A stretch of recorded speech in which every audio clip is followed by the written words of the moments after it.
Alors, donc je vous disais, je fais ma petite journée de travail aujourd'hui. Tac, tac, tac, tac, elle travaille et puis bon, 17 h passées, it's time, to rentrer chez soi, hein.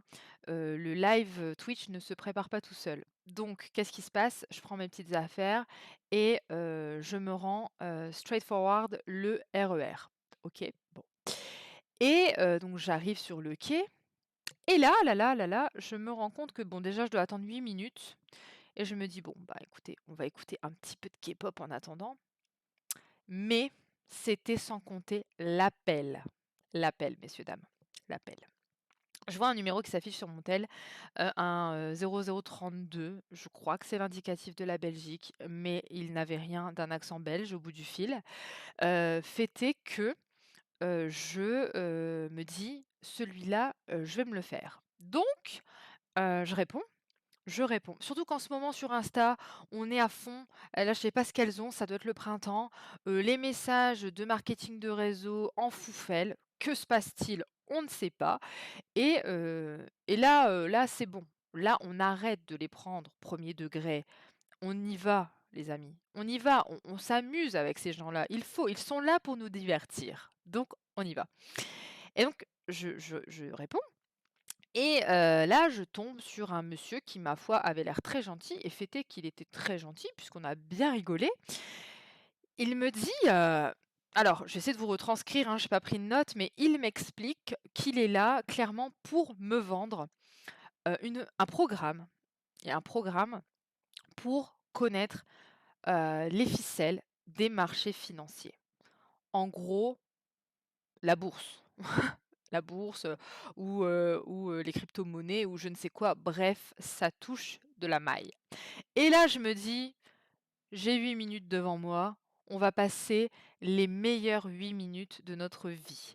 Et oui, Chabi Karen, l'abondance financière était à portée de main à ce moment-là et je ne l'ai pas saisie. Pourtant, on est jeudi et tu m'as bien appris que le jeudi, c'était le jour, de la bougie, du basilic, de l'abondance. C'est notre jour et je crois qu'il ne m'a pas appelé par hasard, en ce jour. Et donc, le gars me dit: «Voilà, est-ce que vous connaissez, les marchés financiers, machin?» Et puis bon, je commence en lui disant: «Écoutez monsieur, clairement, on va pas aller plus loin. Notre relation se doit de s'arrêter ainsi. Je ne suis pas intéressée». Mais là, insistant, je me suis dit: «Eh, on va y aller. On va y aller, on va rentrer dans le game parce qu'on sait comment ça se passe les bibous et ils ont un script. Essayons de contrecarrer le script». Je me suis donné cet objectif.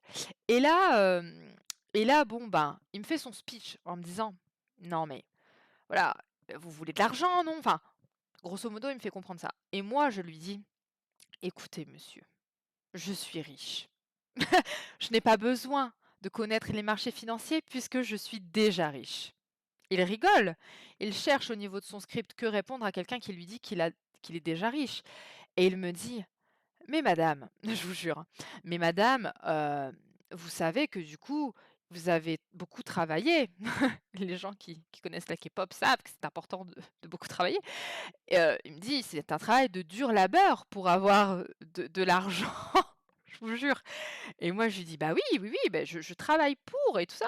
Et puis bon, il essaie de me contrecarrer par un argument, je ne sais plus lequel. Et puis, au bout d'un moment, il me parle de capital et il me dit: «Voilà, avec nous, juste vous apportez un capital et en gros, c'est la prospérité». Et moi, je lui dis: «Là, monsieur, je suis désolée, en fait, j'ai pas le capital parce que là, bah, je suis dans le rouge». Et là, il me dit, et malin quand même le lynx, il me dit: «Mais madame, je comprends pas. Tout à l'heure, vous m'aviez dit que vous étiez riche et maintenant vous me dites que vous êtes dans le rouge». Et là, les gars, punchline, je lui dis: «Mais monsieur, c'est ça la vie. Un jour on est riche et un jour on est pauvre». Et donc du coup, le gars me rigole et donc du coup, je sais plus ce qu'il me dit parce que mon en plus le RER allait arriver. Je lui dis: «Monsieur, en plus on va être coupé parce que le RER arrive et malheureusement vous pouvez me rappeler demain, après-demain, dans 10 jours, dans 6 mois, dans 10 ans même», je lui dis. Ma réponse sera toujours la même: «Je ne suis pas intéressée par les marchés financiers».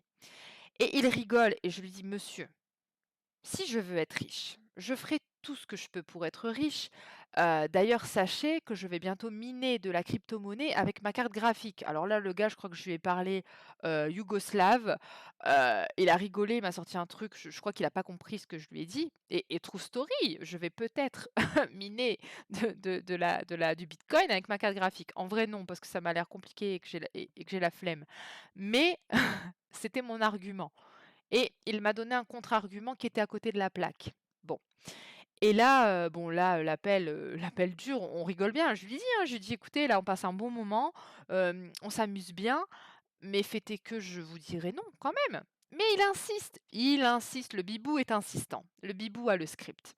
Et là, punchline finale, attendez que je me remette de mes émotions. Comment ça s'est fini son histoire? Oui, ah oui, ah non mais là, là, je me souviens parce que je suis sur le quai, là, je fais mes allers-retours et puis il veut me faire une story time. Mais c'est moi les story time, les bibous, c'est pas lui, donc non. Il commence à me dire: «Bon, je vais vous donner l'exemple de madame Mireille». Alors moi je rigole, je lui dis: Madame Mireille, allons-y». Et là, il rigole, il me dit: «J'espère que vous ne vous appelez pas Mireille». J'aurais presque dû lui dire que oui, mais non, j'étais sympa et honnête et je lui dis: «Non, non, rassurez-vous, je ne m'appelle pas Mireille». Et là, le gars, veut partir dans une story time. Je l'arrête, je lui dis: «Non, je ne suis pas intéressée par la story time de madame Mireille. On arrête». Et là, je rentre vraiment dans le RER, je lui dis: «Ça va couper et ça va couper chérie». Et donc du coup, il me dit j'ai dit: arrêtez de m'appeler, enfin c'est bon». Et là, il me dit, c'était là la punchline finale. Le gars me dit: «Madame, je vous rappellerai». Ah! Il me dit: «Et je vous rappellerai demain, je vous rappellerai encore, parce que là, vous n'avez pas la connaissance des marchés financiers». Et là, les bibous, je lui dis, je dis: «Monsieur, vous êtes en train de me dire que là, je manque de connaissances? Donc vous êtes en train de dire que je ne suis pas intelligente? Enfin, là, vous m'attaquez personnellement». Je vous jure que je lui dis ça et il me dit: «Ah non», il rigole, il me dit: «Ah non, non, non, loin de moi l'idée», il parlait super bien, «loin de moi l'idée, de vous de juger votre niveau d'intelligence, mais il continue, il me dit: «Mais concernant les marchés financiers, ta ta ta». Je lui dis: «Écoutez monsieur, si je veux la connaissance sur les marchés financiers, j'irai sur Google et j'irai me former au marché financier». Et là, il veut me refaire son speech de son programme et je lui dis: «Arrêtez avec votre programme, arrêtez». Mais pour lui, je n'avais pas la connaissance. Donc, il va me rappeler, je le sais, les bibous. Donc, je suis en train de lister là, d'autres contre-arguments. Je vais demander à ce bibou pourquoi lui m'appelle, c'est-à-dire pourquoi lui, justement, n'a pas la connaissance du marché financier. Parce que s'il l'avait, il serait riche et si, il était riche, il ne ferait pas ce métier. Voilà les bibous pour cette story time. J'ai passé un super moment avec lui, malheureusement.